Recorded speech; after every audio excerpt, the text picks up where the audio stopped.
5, 4, 3, 2, 1, 0.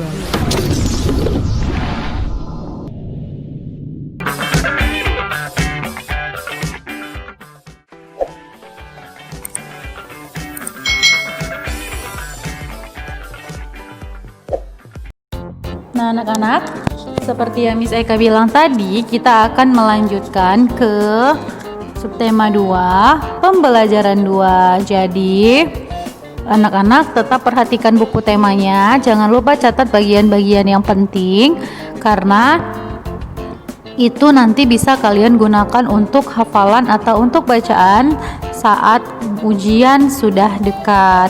Okay, so let's start the lesson. Benny dan teman-temannya melakukan gotong royong. Gotong royong ini dilakukan di sekolah. Siti menyapu halaman, Dayu menyiram bunga, Edo mengelap kaca, Benny membantu guru memajang kaligrafi. Nah, mereka di kelas saling akur ya anak-anak melakukan gotong royong. Itu juga perlu kita contoh di rumah. Yuk kita baca percakapannya bersama-sama. Anak-anak, ibu mempunyai kaligrafi. Bagaimana memanfaatkannya? Kaligrafi dipajang saja, Bu. Ibu minta tolong ya, tolong kaligrafi ini dipajang di kelas. Baiklah, Benny yang akan melakukan pekerjaan ini.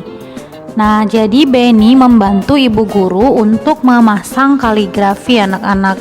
Setelah tadi ibu guru meminta tolong. Nah, jadi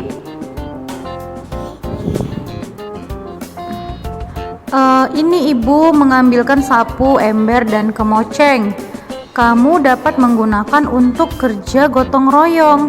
Siapa yang mau menggunakan alat ini?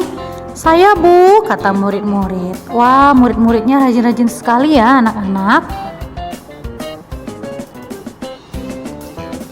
Nah, apa yang dilakukan Benny tadi anak-anak dari percakapan itu? Nah, Benny membantu ibu guru memajang kaligrafi. Kemudian, siapa yang ingin menolong Bu Guru?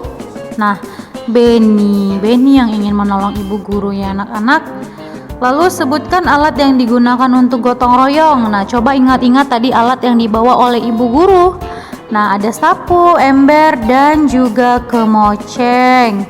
Lalu tuliskan contoh ungkapan minta tolong. Nah, tadi ada di situ dalam percakapan kalimat minta tolong ya anak-anak yang diucapkan oleh ibu guru. Nah, ibu minta tolong ya, tolong kaligrafi ini dipajang di kelas. Nah, jadi anak-anak, jelaskan makna ungkapan minta tolong dari teks tersebut. Nah, coba kita lihat tadi kalimat minta tolongnya. Ibu minta tolong ya, tolong kaligrafi ini dipajang di kelas katanya. Kira-kira anak-anak, apa sih makna dari ungkapan minta tolong yang diucapkan ibu guru? Nah, jadi kalimat minta tolong di atas itu maknanya Bu Guru meminta tolong kepada Benny untuk memajang kaligrafi di kelas. Nah, itu dia. Jadi, setiap kalimat minta tolong itu mempunyai makna nih anak-anak. Ungkapan permintaan tolong. Nah, ini boleh anak-anak catat di buku catatannya ya. Ungkapan permintaan tolong diucapkan saat membutuhkan bantuan orang lain. Dalam mengucapkan permintaan tolong harus diucapkan dengan sopan dan lembut. Lalu kalimat minta tolong diakhiri tanda seru. Nah, jadi kayak misalnya bilang tadi sama dengan kalimat perintah ya anak-anak. Kalimat minta tolong pun diakhiri tanda seru. Nah, contoh kalimat minta tolong itu apa? Misalnya, Dani, tolong bantu ibu mengupas bawang untuk memasak, kata ibu. Nah, itu tadi contoh kalimat permintaan tolong. Dan ingat, dia harus diakhiri oleh tanda seru. Tika, tolong bapak dibelikan kapur di warung ibu Asih, kata bapak. Lalu, Tio, tolong ajarkan aku bagaimana cara membuat vas bunga dari tanah liat, kata Ari. Jadi, ingat, setiap kalimat permintaan tolong itu diakhiri oleh tanda seru. Kemudian anak-anak, Coba perhatikan kalimat minta tolong di bawah ini dan perhatikan maknanya.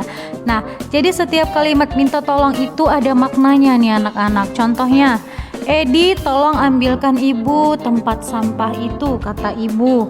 Nah, jadi di situ kira-kira apa makna dari kalimat permintaan tolong ibu itu?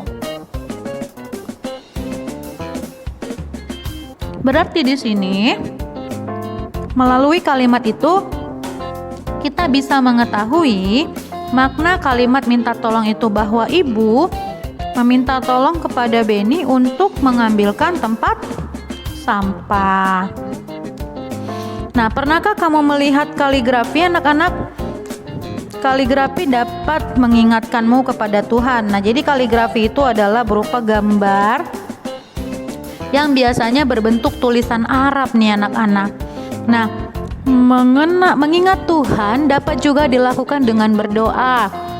Berdoa merupakan perilaku yang sesuai dengan sila pertama.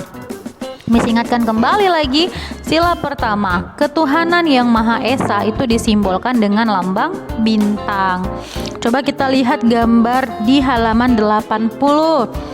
Ada beberapa gambar nih, kira-kira mana saja gambar yang mengingatkanmu tentang sila pertama Pancasila?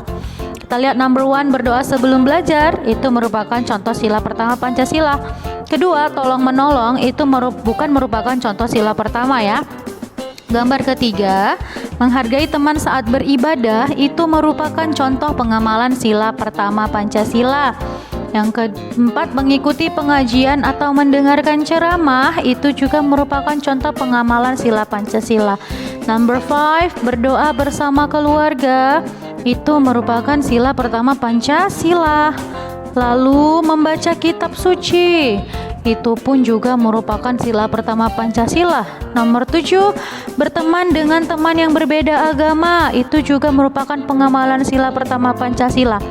Lalu nomor 8, itu bisa sebenarnya untuk pengamalan sila Pancasila anak-anak, tapi juga boleh untuk pengamalan sila ketiga Pancasila. Oke, so that's all about our material in pembelajaran 2. Anak-anak jangan lupa untuk mengisi absensi di kolom komentar. Dan Miss Eka ingatkan, besok kita akan ada pertemuan di Google Meet. So anak-anak, Miss Eka minta jangan ada yang absen, karena besok kita melakukan pembelajaran melalui Google Meet. Oke?